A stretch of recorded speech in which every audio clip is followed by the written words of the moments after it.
Welcome to episode 7 of my Foods from Film series. This was so highly requested from you guys, and I totally get it. I'm so happy with how it turned out. It was so delicious, and I really hope you guys enjoyed this video. I wanted to replicate this scene from the movie Ponyo as best as I could, so I started by shaking out the noodles from my instant noodle packet. Add in the seasoning and pour over boiling hot water until it's fully submerged. Cover it with the lid, set it aside, and prep your toppings. Now keep your eyes closed, no peeking, and allow the magic to happen. Over the noodles, add the ham, half of an egg, and green onions. Then add a bit of sesame oil to replicate the shine on the soup drawn in the anime and also for that incredible flavor. Now, are you ready?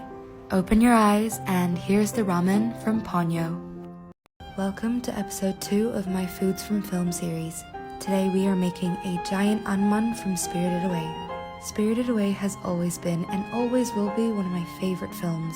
Not only is the story beautifully written, the animation is beyond this world.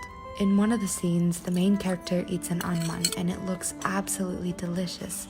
Also, I couldn't tell if it's really big or it's just because she had really small hands, but I wanted to recreate that fluffy, fulfilling, uncle-filled steamed bun. Simply combine all the ingredients.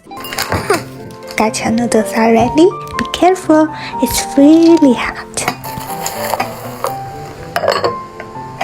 You have to wait a little bit. It takes 3 minutes.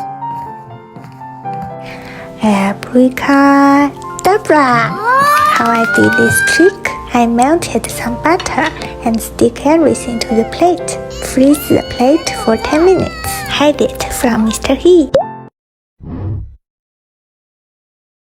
Our new friend is a fan of Demon Slayer. Today we are going to make her Tanjiro's yamakaki udon. First, we grate some Chinese yam. I think Japanese people call it Japanese mountain yam. We don't have udon, so we will just use regular ramen with less soup. And that's Mr. He who's making a mess. Slimy vegan egg white. Not sure if it's safe to eat egg yolk. Dare to try? I'm starting a series where I make Studio Ghibli inspired foods. First up, I'm making this breakfast from Kiki's Delivery Service, which is one of my favorite movies growing up. I had it on VCR. So in the movie, Kiki actually uses a boxed pancake mix, but I wanted my pancakes to look as thick and fluffy as hers. So I decided to make souffle pancakes. They're actually easier to make than you think. I just watched a YouTube video, so I will link that recipe and video in my comments if you wanted to watch that one. Because it's such a thick pancake, you have to remember to put your pan super low, like low medium heat, and just be patient and let it cook.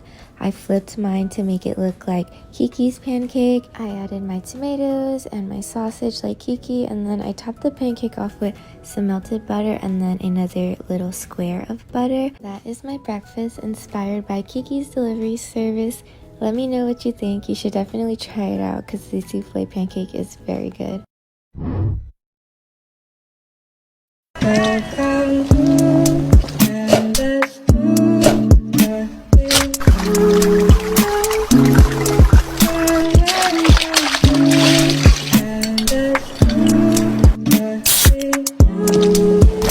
This is episode 5 of my Foods from Film series. Today we are making the cake from Kiki's Delivery Service, another Ghibli Studio classic.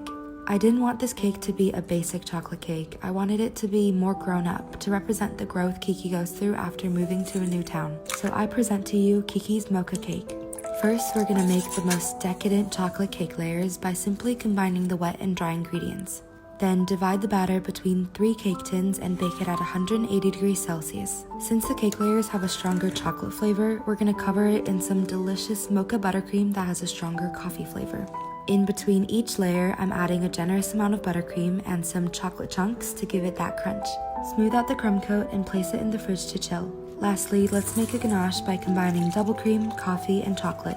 Then pour it over the cake and just watch it drizzle down. Finally, decorate the top with some marzipan or fondant cutouts of Kiki, Kiki's name, and a tree.